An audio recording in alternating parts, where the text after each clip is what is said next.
Dr. John De La Parra serves as the director for the global food portfolio of the Rockefeller Foundation. He is an ethnobotanist and plant chemist with expertise in medicinal plants and food crops. He grew up on a small farm in rural Alabama with his family originating in Mexico and South America. His grandmother's early teaching on plants inspired him to work with indigenous populations to understand how phenotypic selection influences healthful plant chemistry and food choice. Great, thank you, Greg, and thank you to this amazing panel. I hope that you're all sharing this excitement, because this is what brought me to the project. As you heard my background, I'm a scientist. I've worked with indigenous people around the world, but I did grow up on a small farm. The thing that brought me from academia to the Rockefeller Foundation is really Roy's original vision for what the periodic table of food could be, and then the team that was being built. And I said, this is the thing that I want to really put my life energy into. I think it's incredibly important for many reasons that you've already heard and more that you'll hear now. But coming from the farm, you know, and from the teachings of my own grandmother, there's something more there, right? There's something holistic. We all eat.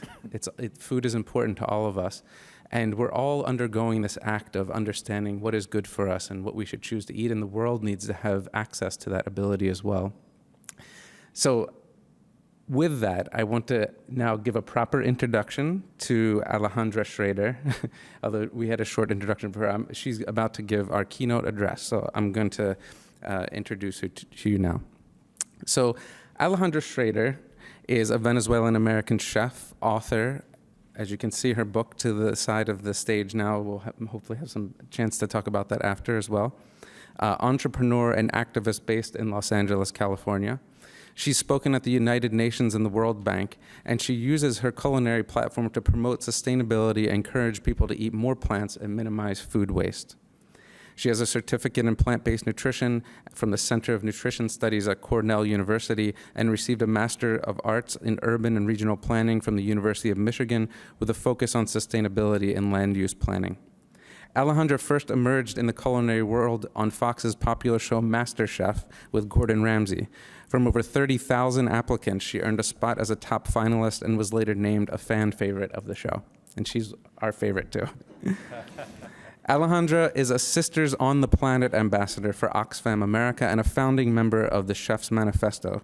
She's committed to help develop better food systems for all and deliver the sustainable development goals as established by the United Nations. So let's all welcome Alejandra to the stage for her talk. Thank you.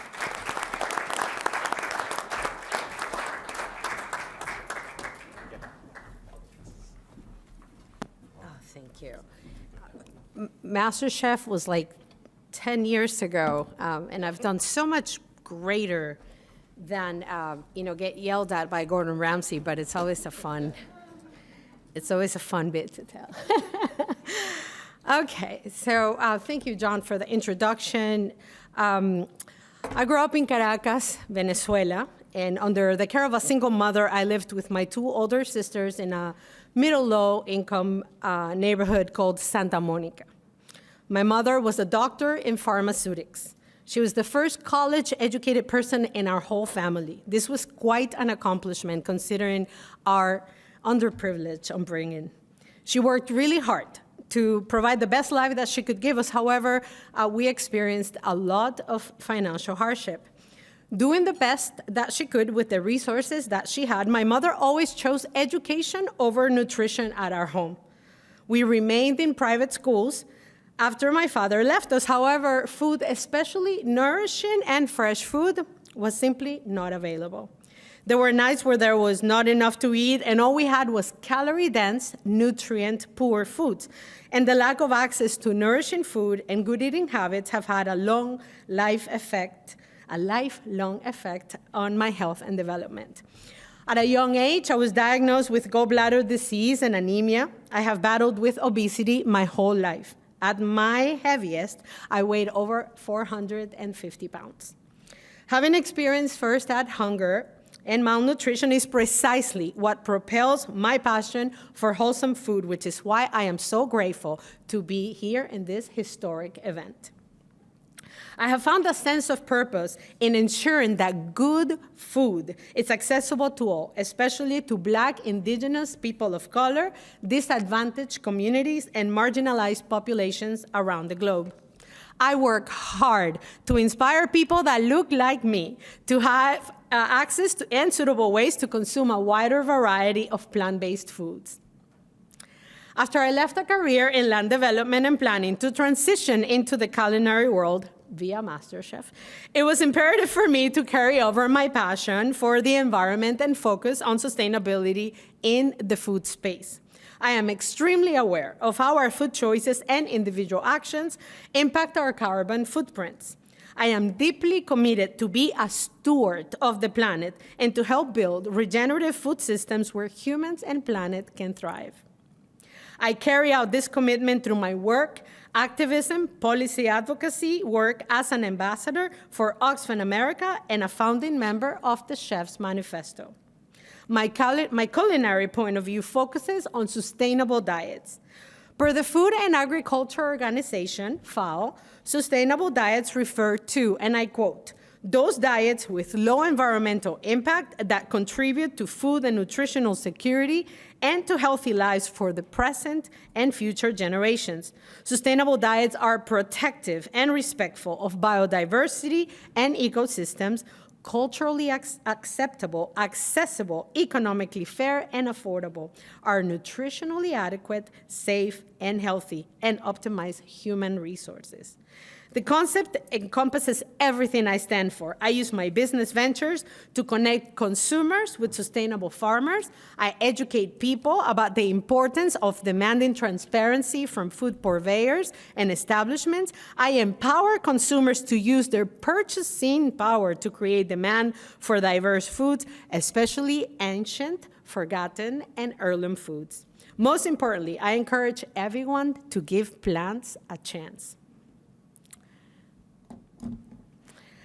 After losing my food business to COVID in March of 2020, I was given the opportunity to work on my first literary project, the Low Carbon Cookbook, Reduce Food Waste and Combat Climate Change with 140 sustainable plant-based recipes. This book is a love letter to Mother Earth, written from my kitchen. About 1/4 of the book is focused on the science behind the climate crisis and how food plays a part in it. I provide an action plan for those looking to lower their individual carbon footprint and share a blueprint to eat more sustainably. I transitioned into a plant-forward and eventually into a plant-based diet nearly 5 years ago. After only 90 days, my cholesterol and triglyceride levels went from high to normal. My blood pressure and resting pulse are always on point. And I proudly show off my blood work results as they reveal my good health despite of my weight. Although I had been told that I couldn't have children, after becoming plant-based, I spontaneously became pregnant with my first child at 46 years old. Everything that was expected of a woman my age and my BMI, as in preeclampsia, gestational diabetes, HELP, etc., did not show up in my pregnancy. I delivered a healthy little boy naturally at 42 weeks of gestation. Plants have been so good to me. I am living proof that the same food that's good for the planet is good for human health. No matter our upbringing, good food has the potential to make us healthy and thrive. I first learned about the Periodic Table of Food initiative on a recent trip to Cali, Colombia for the inauguration of Semillas del Futuro, Future Seeds, a gene bank by the CGIAR and CIAT. Being my mother's daughter, the chemistry term immediately clicked in my head, and I was quite interested in more ways than one. Like, what a structured way to organize and understand food. Food is at the center of global challenges linked to public health and well-being, agriculture and biodiversity, the environment and climate change, yet we do not know enough about it. We don't have a thorough and comprehensive understanding of what is in food. I am certain that the Periodic Table of Food Initiative will revolutionize food systems for human and planet health. As a plant-based nutrition certified chef, I have experienced the challenges of accessing science-based sources of information depicting food composition and their underlying dietary traits. While doing due diligence for my evidence-based book, one of the greatest obstacles was the lack of standardized nutritional information, which made it extremely difficult for me to make comparative cases. Many chefs and other food as medicine advocates like me will benefit from having access to PTFI's public in-depth database of food composition information. It is very exciting to know that the scientific community and the private sector will be able to build on this public resource and add analysis of different ingredients, food varieties, and cooking methods. That's where I come in. There are tens of thousands of edible plants on Earth. Most people around the world rely heavily on about 30 of those crops for needed calories and nutrients. FAO estimates that 3 staple crops, rice, wheat, and corn, account for 2/3 of the world's supply. We're doing a horrible job at honoring the vast variety of food that Mother Earth has made available to us. I often encourage people to diversify their culinary palette and to incorporate new plant-based ingredients into their family recipes and comfort dishes. Too many crops are underutilized despite their amazing taste, nutritional density, and planet-friendly properties.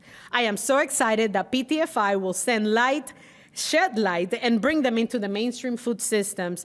They will provide new sources of nutrition to consumers, help improve the livelihoods of smallholder farmers, and create opportunities for local communities. Cooking can be a powerful tool to help promote biodiversity, but also to build a greener planet. And chefs are in a unique position to carry this message. Our platform gives us the ability to steer food trends, to educate people on sustainable consumption habits, to promote the importance of regenerative farming practices, and to advocate for the livelihoods of farmers and artisans. There are a wide range of estimates for how much of the world's total greenhouse gas emissions come from food, somewhere between 26% and 34%. To know the significant impact that food has on our environment can be daunting. But this also means that we can help combat climate change from our kitchens. A change in perspective can make all the difference. From shopping smart and properly storing our food to cooking consciously and wasting less, chefs have the ability to educate and empower consumers to be part of the solution and to help tackle some of the global challenges around food.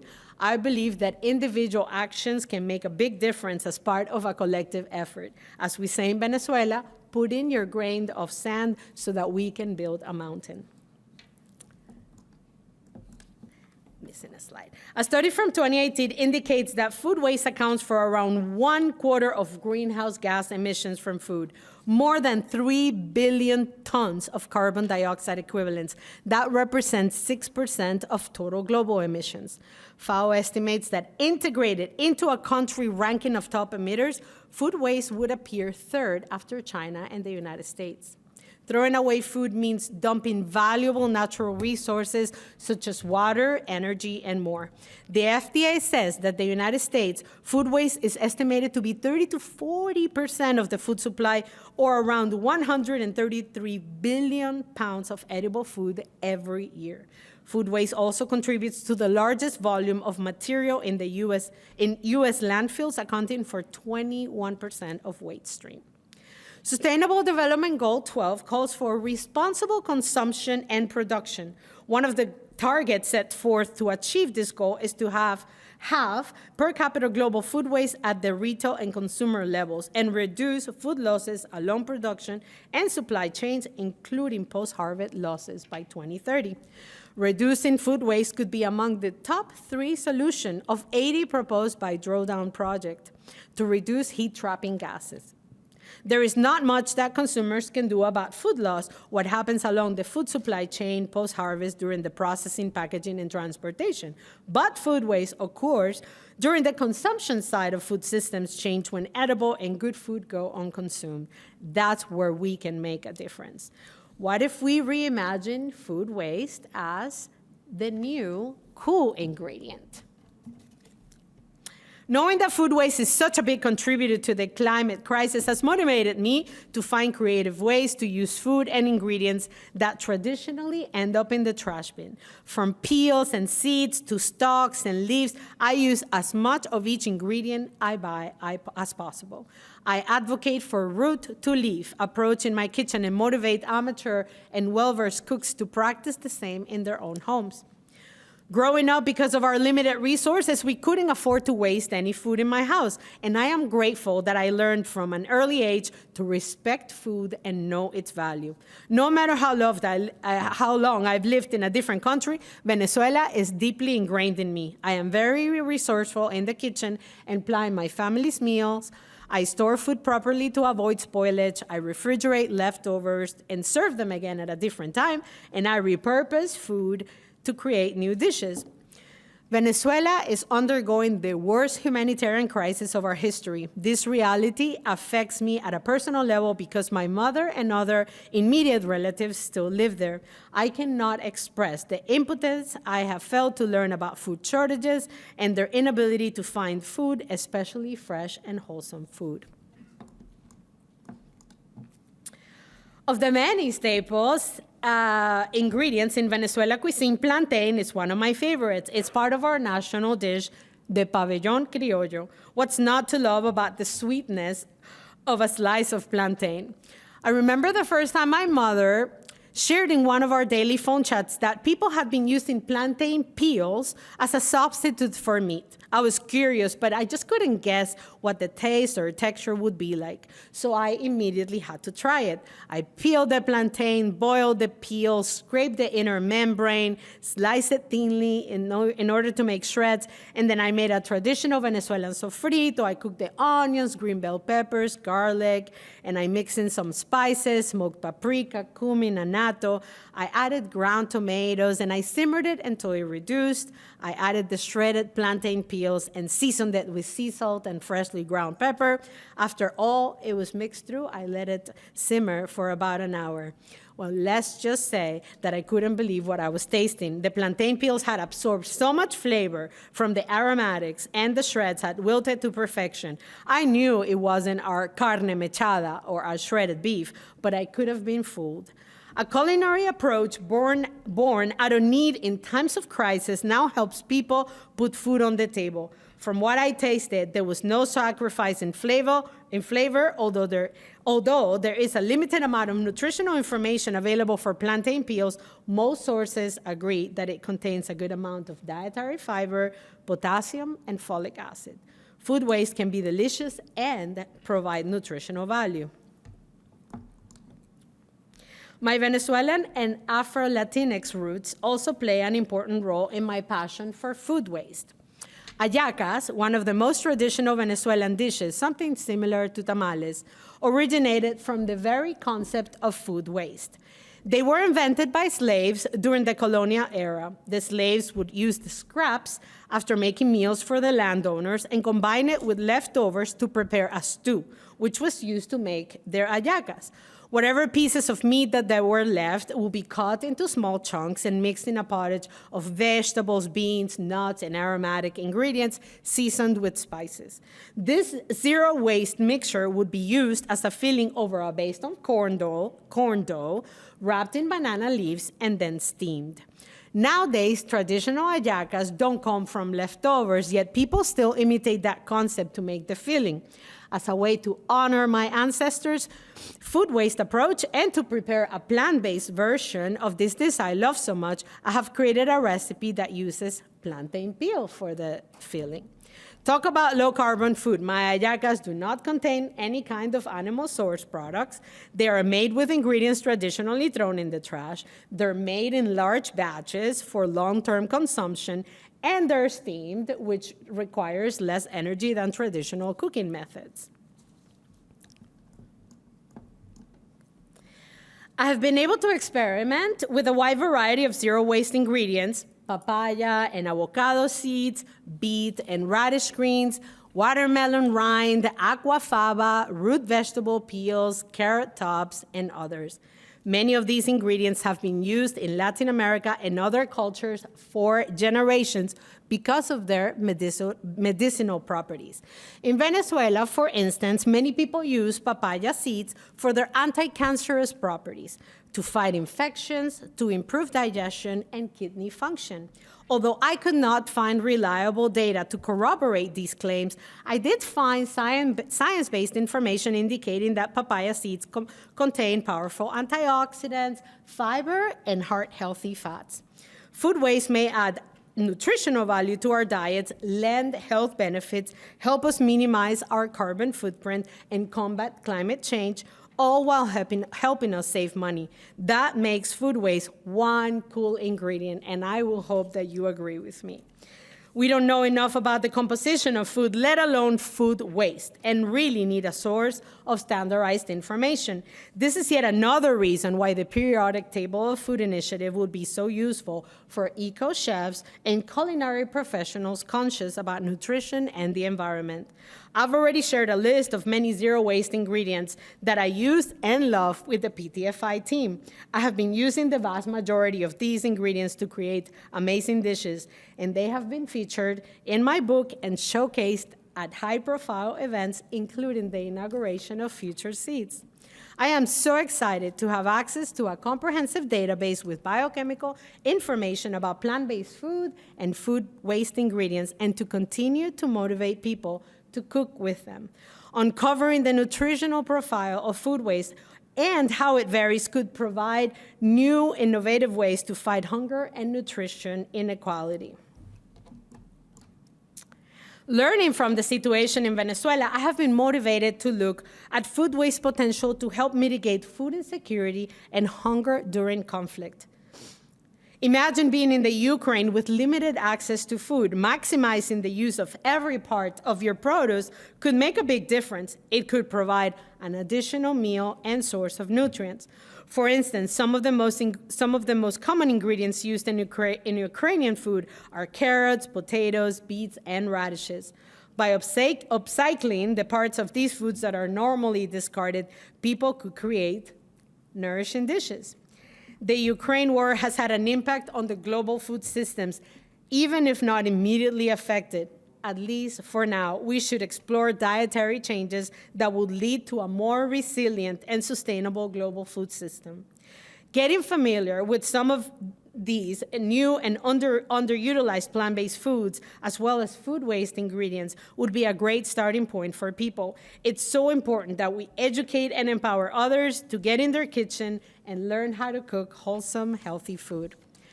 One of the anticipated impacts of the PTFI is that, and I quote, it will enable the global community to replicate nourishing diets to improve health and well-being, advance sustainability, and provide economic opportunities. A thorough description of what is in the foods that we eat could help us solve so many of the global challenges involving food.